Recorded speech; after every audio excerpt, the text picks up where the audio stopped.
Welcome back. Well, it's been about a week since we had I recorded that last video, and we all know that the country's been under all this cold weather. We made her through, but it kind of throws off all the grazing, and we did finish grazing all that cornfield over there. I gave them kind of a little bit more leading up to that storm. Then they ran out of corn about the second day, and I've been feeding and bedding them by some trees. Keep them warm. They don't need to be walking up over those hills in all the wind. Let's look at these waters. So this was the nice thing about these waters in the extreme cold. Had no problems with them. The cattle, of course, during those really cold, windy nights, they don't drink. So the water just sat there, but of course mine is down underneath the ground, 6 feet. So it can just sit there and chill. It's no worries. Luckily, never had any water issues. I got a tank over at Jim's that has no heat or nothing. I do have to break the ice on that every day, but that's really not that big a deal. Most of the dogs are spoiled brats. They all want to go in the house, especially the labs. The only one that thought this whole weather was kind of neat was Bella the St. Bernard. She laid out all night, most of the nights. Easy. Okay.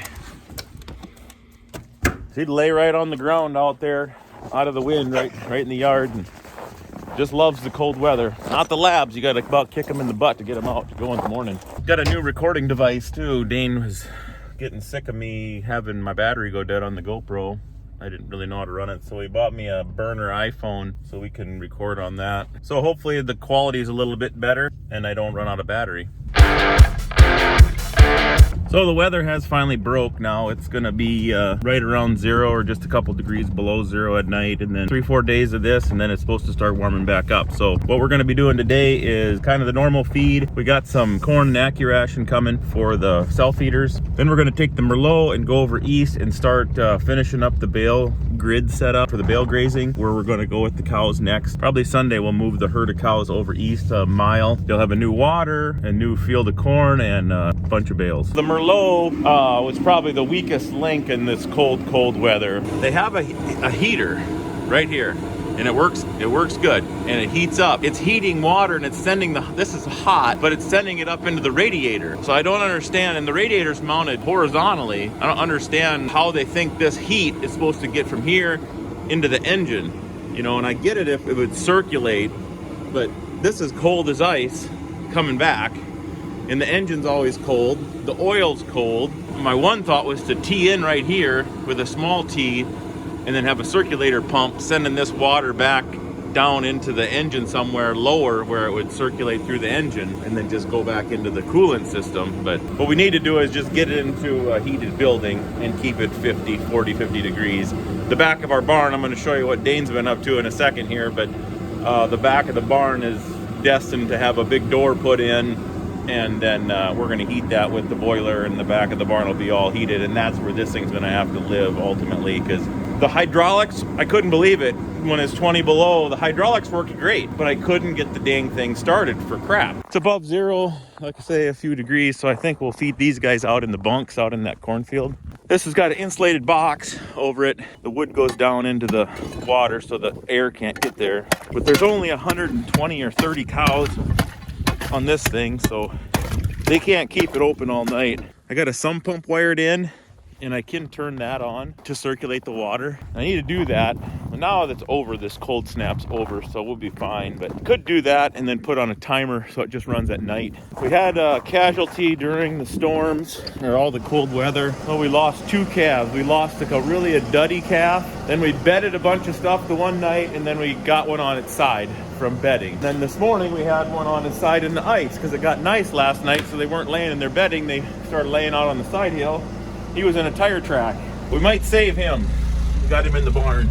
This thing is all hydraulic. Everything's hydraulically ran. It's obviously the loader, and then it drives by the wheels are hydraulic as well. So that was my one concern, was I thought there was really gonna be a stiff, slow go with the weather, but I was surprised on how, the boom and just everything was working just fine, even when it was 20 below.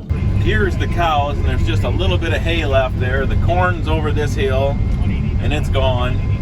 I fed them over there along those trees during all that weather, and then their water right over there.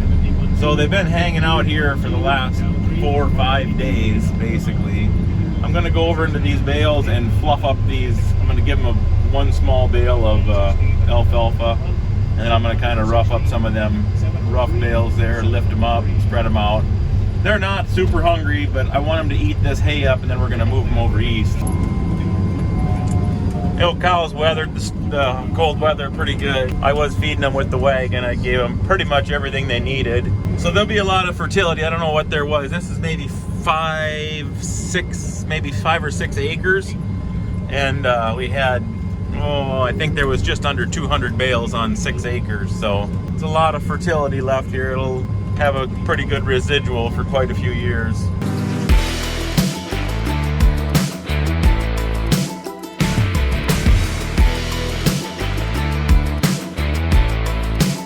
You know, everybody says, oh, they're gonna just go around and waste all this hay and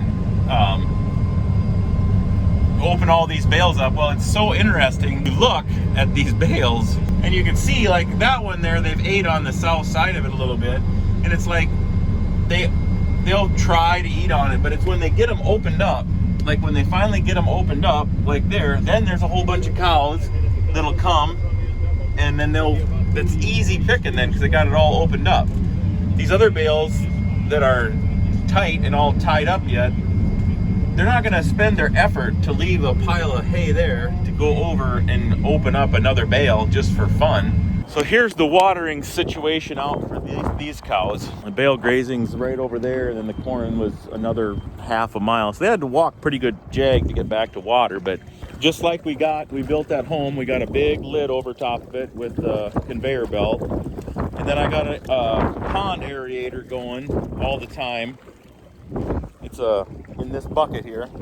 I don't know, it's like I don't know what I paid, $12 or $20 for it or something. It's a pretty decent sized little pond aerator. But I got 110 power out here, it runs all the time. So I'll show you what Dane's been up to. Well, thanks to YouTube, his mat business has taken off again through the winter. He's gotten a couple, 2-3 big orders, so he's been forced to work outside some. Before the super cold weather, he had cut a couple hundred tires.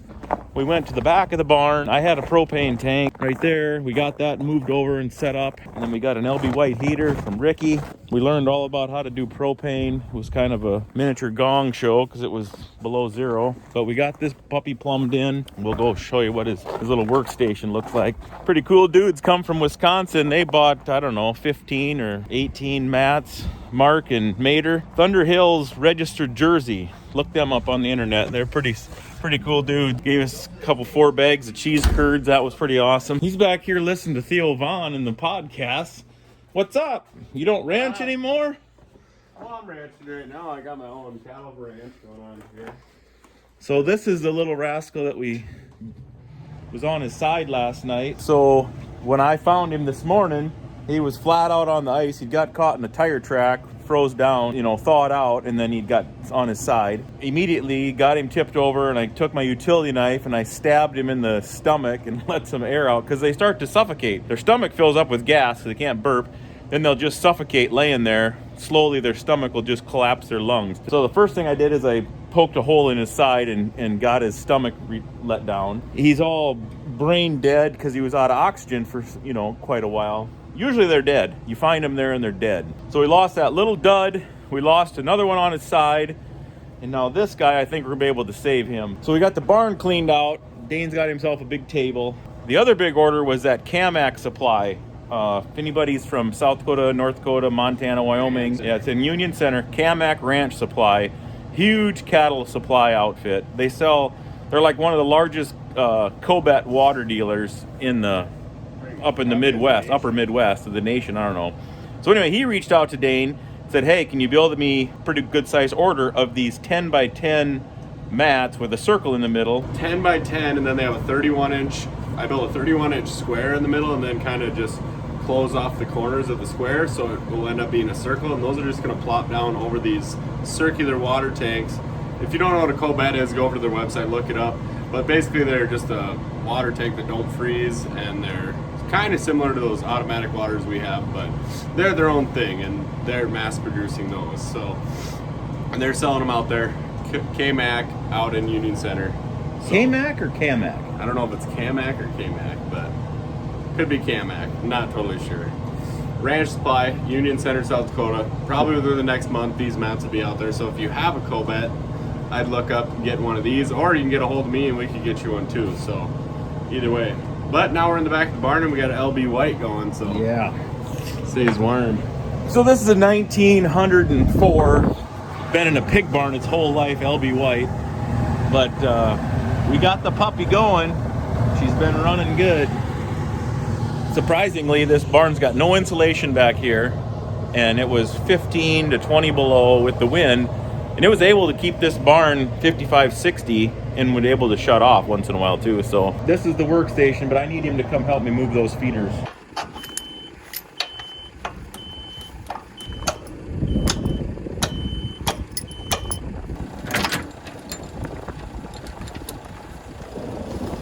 Good.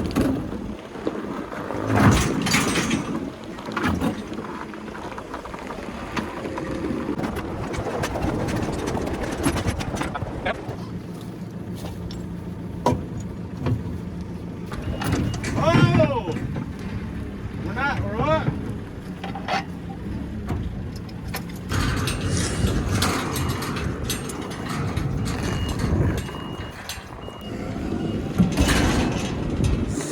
Well, we got all the feeders filled up. He's doing the last one here with this those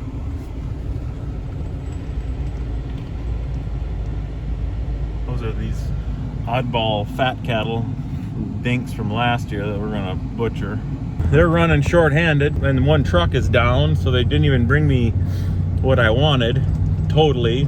So they're gonna have to come back in another day, tomorrow or the next day, and try to top off all these feeders through 15 to 18 ton a week. Cows are eating, so we're gonna have to get them topped off. It hasn't been a very good morning. That stupid calf on its side is just, I don't know what the frick that was all about. It just takes the zap out of you, you know. Whenever you have a little problem with an animal, it's like then everywhere you look, you're like, oh boy, that's gonna be a problem, or you worry about everything. So we did really well up until this weather with cattle all fall. Even in the summer, we lost one calf this summer, and then nothing this fall, and then we lose a couple in this cold weather. So we're doing all right up until this point, but yeah, it takes the fire out of you. All right, we found one of these we found the calf that was laid out earlier while we were out here moving these creep feeders around. Here we're gonna shoot her up with a little penicillin.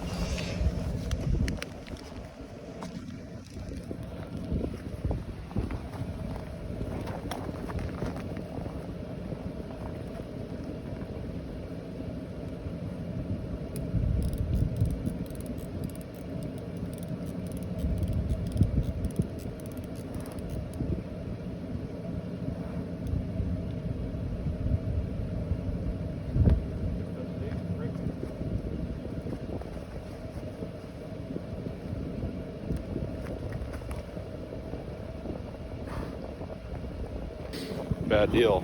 Well, we got the chores done.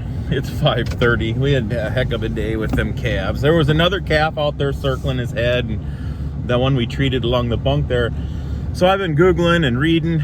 I think it's listosis, which is a silage poisoning, where they get it's an inflammation of the brain from this bacterial growth in silage.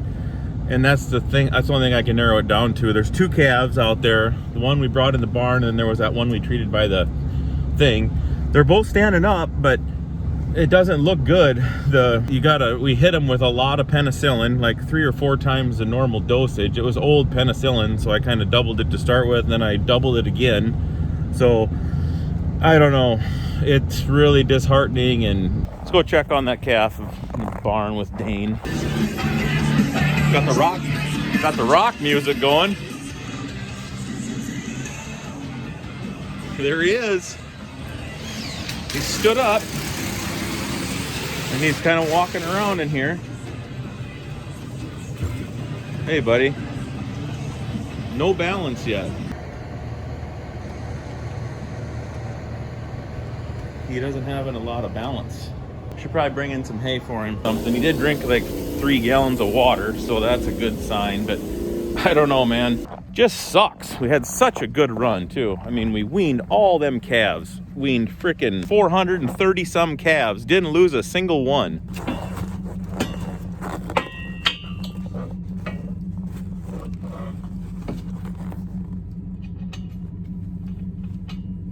I'm gonna go push them up, push the feet up against the fence line one more time tonight.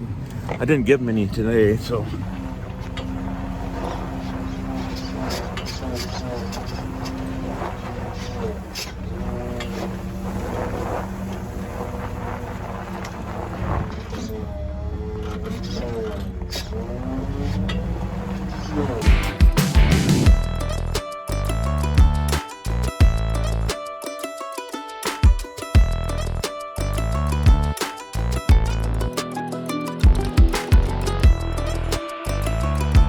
Well, there we go.